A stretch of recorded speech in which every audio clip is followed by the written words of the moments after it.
আজকে ভরপুর পাইলট উচ্চ বিদ্যালয় মাঠে ভরপুর ক্রিকেট একাডেমি আয়োজিত ফুটবল টুর্নামেন্টের ফাইনাল অনুষ্ঠিত হচ্ছে। সেই ফাইনালের টাইব্রেকার হচ্ছে গোল শূন্য ড্র।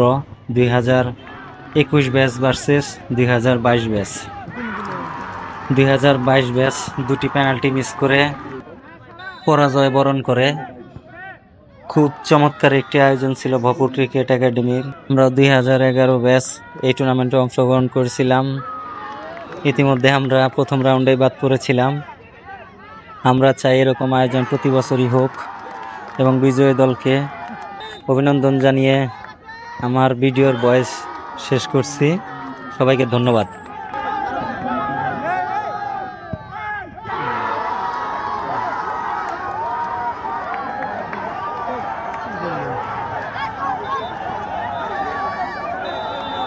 বাইরটা দিল হইল এটা বাইরটা দিল হইল এটা দুইটা বাইরটা দিছে দুইজনই ভালো খেলোয়াড়